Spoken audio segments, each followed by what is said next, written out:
okuva Kampala nakatuuka kati. Kinkoze bulungi nnyo okukusanga.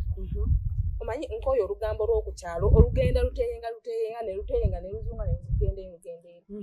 Olaka nakawala kaneigaga. Nkimanyi. Okamanyi bulungi. Nkimanyi.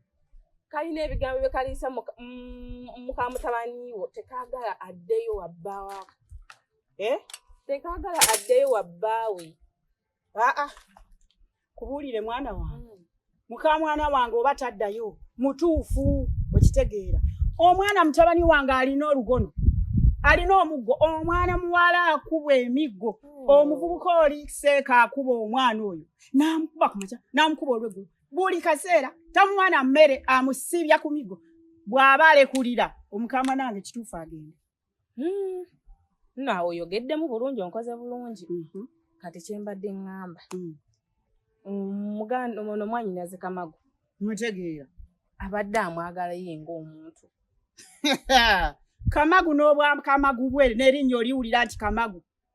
Kamagu ng'awasa mwana wange.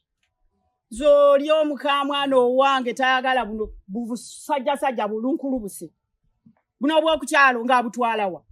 Oli omwana omuwala nga bw'afaanana oyo mukamwana sikisoboka. Nedda. Mbadde nkugamba nga fatiriro dokola buli kimu. Mulina kaki? Kasajja katono kayomera mtala wa mugga munnaye. Oli olaba mwana muwala oyo mukamwana wange. Ayagala omusajja ayimiridde atengeredde. Omusajja ayina buli kimu. Ayina amaka yevuga. Tayagala buno busajja ayina okufuna omusajja nga yoyo. Ng'omulaga mu bantu. Tubadde tulirwedde era mbadde nzo kugamba. Nga nange ndaba kikigwana. Kakati gwe nkugamba eki. Kakati mwana muwala. Olaba nga bwe nfaanana. Nga bwe ntunula bwe nti. Njagala weekuŋŋaanye 2 3 nnyo okuŋŋaanya obugumba bwo bwonna. Onve mu maaso tambula ogende. Mbadde manyi nti n'olugambo lw'ompa lulimu amagezi. Okambuwadde nnyo. Saagala nze kwali omwana nja muttirako omuntu. Mbadde nkugambako bugambi naawe okitegeera. Kati mwana muwala nkubuulire. Ondaba nga bwe nfaanana bwe ntunula. Njagala weekuŋŋaanye obugumba bwo bwonna otambule ovire. Nzira mu maaso saagala bitambule ebyo. N'omuntu mulya n'omulaba. Oli omwana wange wakuzanyirako.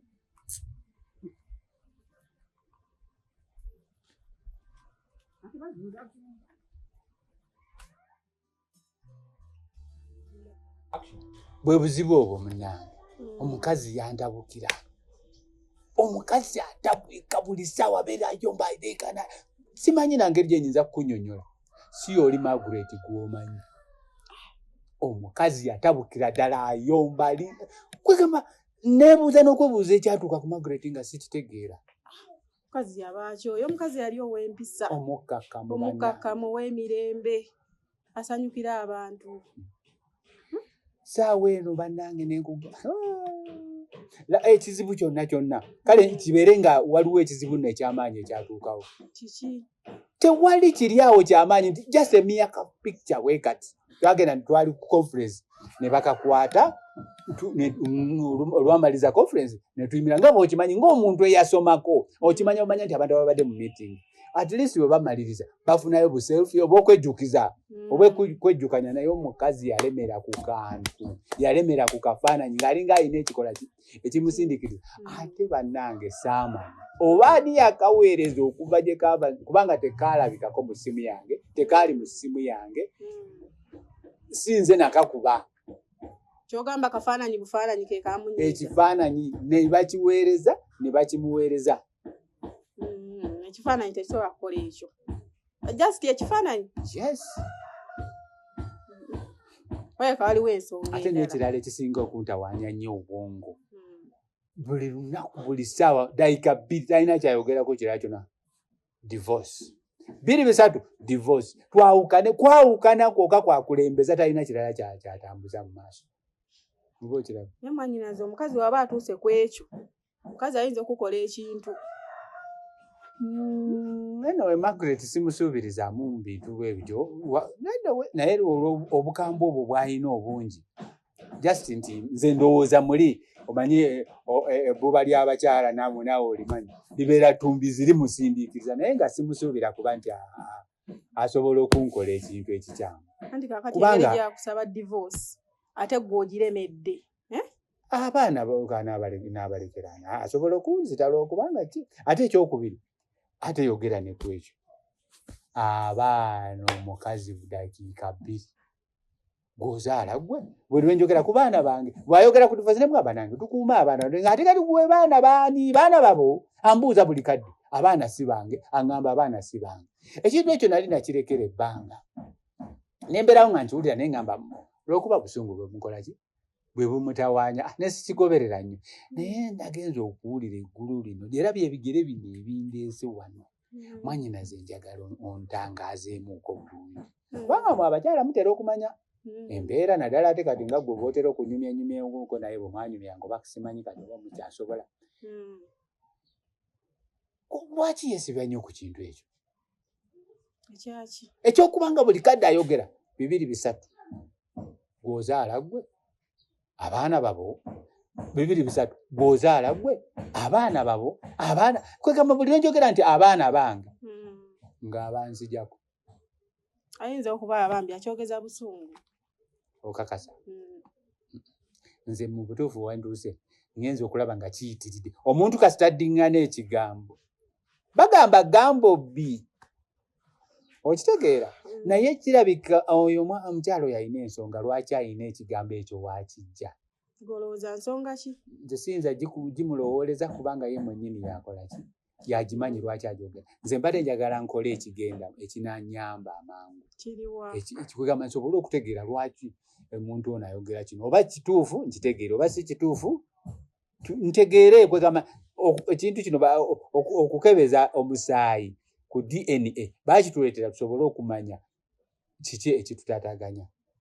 Okitegedde mwenyinaze ekyo tokikola ekyo kiviireko ddala gwe kitwala abaana babo kiwulira abaana babo bwerabirira baana. Nze ekyo nakigumira era yayo okwolooza ebbanga lyetubadde nga tuli mu kavuyo lwakuba nze omusajja ng'omusajja nze Katonda yanyamba nina principles zange ebintu byange eby'omu nnyumba sibireetawa mu lujjudde era ndowooza olaba leero kwekusula n'enzija wano kiri kyekinnuguunye ennyo nempulira nga kinsika eky'abaana abo naye ebbanga kati antirala omanyi ekinkomezaawo era zezo ensonga za Mr. Mbogo ye waali abaddewo naye loosanze agenze simanyi kyanaaba kikimuba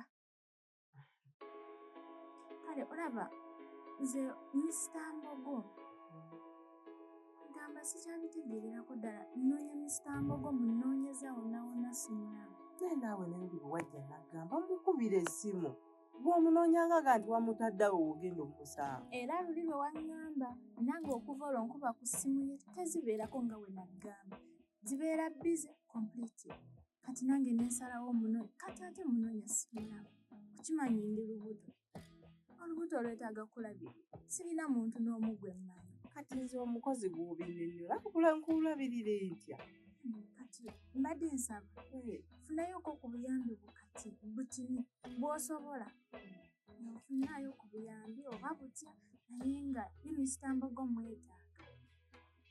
Okay omanyi kyetugenda okukola waliwo ewaabwe gye bantwalako mu kyalo waliyo sisita we abeera ewaka era ewaka Mr. Mbogo naye oba tomusanzeewo kyemmanyi oli asobola okwogera naye nembako engeri gye mukwatagana sinakindi oba tolina wakubeera n'obeerayo eyo mu kyalo omanyi naye bijja kwetaagamu ka transport kati oba omanyi ewaabwe nze ngenda funa sente gadde nakyogeredde ebbanga nyomanyi kyoba okola ekyabaana kyesonyiwe ekyogenda ku dyenike kyesonyiire ddala era kyerabire bwerabirira abaana bo omukazi muve kalabika alina ebizibu byebimusumbuwa bwerabirira abaana tonoona sente ezimanya agenda mu dyenike ebiki ezo sente zoyonoona ziguliremu abaana ekibanja ebintu by'abaana byowe abaana baffe manyi labayo kati omwana kati wano n'okutagalatagala ogenda oguleetako eddala nga gano amataka gona we gali lwaki gamba bugambe nti jangu ate ozimbe ennyumba endala wano oba noonya awalala nkole ki nzimbe oba okitegeera but this is too much. Nze n'emirimu gyange gisinga gifudde gifaafaganya abaana bali traumatized bonna. Rona yatuuka omanyiko kakazi katukali so delicate ate engeri yako kapangulu katuuka n'okuva waka ne kagamba dadi nze bino bintami kangene embeere nesenga kali ne muganda owuli yamutwala dda kati nsigazaani Renette yali awo mukazi watu naye ebintu bimusobedde kati naye takyasoma nakusoma oba ngende njogereko naye mukama katonda kikyate gwe bw'atakutuga butuzi akulya bunyama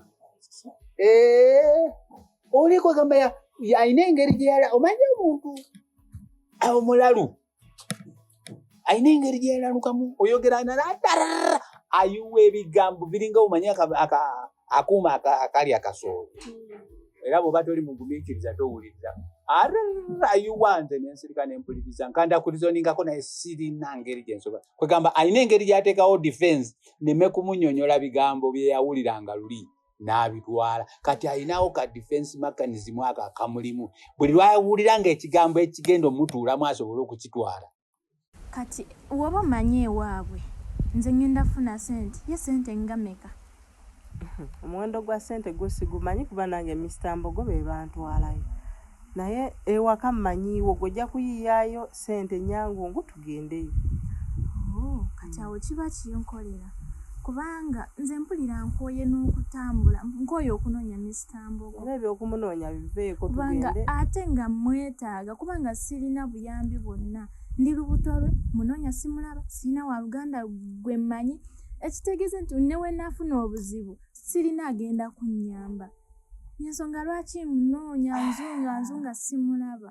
naye era naffe abakazi tulina ekizibu kale kye tukola ofuna otya musajja olubuto nga neewaabwe tomanyiiyo kazi wano era nabikugamba kubiri byali bya mulimu byali bya ku ofiisi gwe gyonna wagenda gikolera ku ofiisi anti olaba era kyagwawo bugwe nga bwe naggamba kuba nsuubira talina kyotamanyi ekyo tukiveeko kati ndaba simanyi nakumanya ndowooza kati oba ogende oyeeyo ka transport bw'onodda n'osanga nga tebaliiwo nga nkutwalayo nze nga nkoma kituufu ekyo kati tujja kukiraba ngenda we naaba ntuuseeyo era ngenda zinoonya nga omwami kubanga siibye bulungi osiibye ati lano si omukyala eyajja luli n'omugamba agenda yooyo ate kati okola ki naye owanga yajja luli n'angamba ayagala ddadiwo era akomyewo nga ngamba bamugamba waliwo omulimu ayagala kukola ate tukubye ku ssimu ya ddadiwo nga mbwagikubako teriiko kati ate essimu ya ddadiwo oba teriiko alina tuula naawe nemiri oba nti asanze ndi wano mu kompawundi nanyinyonnyola nange ne muddamu naye talina buzibu sirina buzibu asobole okukitwala ng'ateekawo omuliro nange mba biba bimpweddeko kati abaana bonna bali traumatized tebakyalina kwegamba nze simanyi nakumanya ngezaako simanyi n'abaana bange engeri gye banaakulamu omulenzi ye yamanyi gyali kati simanyi maze nebbanga nga simanyi neerabira n'okwerabira ate gonzijukiza neerabira n'okwerabira oba omulenzi akyaliwo waka oba waali mumanyi nazo manyi sooka weetegulemu ndagewa sooka obeeko woofuna woolaga oba odda wanene ewaka tewali buzibu naye sooka weetegulemu ekyo kyokwetegula sandiganye n'emirimu gyange ate n'ekirala omukazi alemedde ku kyokwagala okutunda ennyumba buli 2-3 tutunde ennyumba tutunde ebintu tubigabane ebiwandiiko si gwabiina ebyo byo biwandiiko mbiina kati gwe weetegulemu mulekere ewaka naye gwe sigala ng'omuweereza obuyambi buli kimu ng'okikola nga obadde okikola naye banakasooka embuuzi karo wedda aliwa nasiriikirire wedda wakula dda bw'otyo kati mukazi mukulu bannange okuva lwe yambuuziza nandekaawo namwerabidde ddala namulabyeko nabadde simutegere nakumutegeera ze nawe muntu kati saawe no kwe kumurecognizinga nti yeye obwedde atudde wano awumudde yawa sirikidde awo bambi leero tagenze ku ssomero leero Owanga yajja luli n'angamba ayagala ddadiwo. Leero akomyewo nga ngamba bamugamba waliwo omulimu ayagala kukola. Ate tukubye ku ssimu ya ddadiwo nga mbwagikubako teriiko. Kati ate essimu ya ddadi bweba teriiko alina tuula naawe nemwe. Anti asanze ndi wano mu kompawundi nanyinyonnyola nange ne muddamu talina buzibu. Sirina buzibu. Naye anti Lala sooka olindeko omumbuzaabuza. Omuntu anyirira ng'ono akaviri yenna asibye yenna ayambadde bulungi asobola okujja ng'anoonya emirimu. Simanyi oba be bano abanoba mu bufumbo. Naye ye yaŋŋambye bamugja waabwe wala eyamuleeta teyamufunira mulimu kyeyavudde bamulagirirako wano eno. Olaba Lolita bino ebintu obiraba kale nze najja kunoonya mulimu kati ne bandagirire wa Mr. Mbogo kitageera kati nze ensonga lwaki nzija wa Mr. Mbogo naye ffe otulaba kino kyekikula kyaffe kati ffe tusobola osiiba enjala naye nga tunyirira ate ekirala eno nakyo yaffe kati ne bwe tubeera mu mbeera embi ffe tusigala bwe tuti tetukyuka so tekikutiisa ekyakaviiri Kale naye nze sibategeera. Tewali buzibu bwonna bambi. Lwani tagenda obege emmere mugira mulya kanzije. Tewali buzibu. Waaye giro ove wano eno ijja kuddamu twogere. Kale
Sweetheart, how are you? I'm good. How are you? I'm okay. You're looking good. That's good to hear. You know what? We need to pop some champagne. For what reason? Try to dig deep. Dig deep. Any preparations for our wedding? Come on, leave alone the wedding stuff. Just think out of the box. Think out of the box. Okay.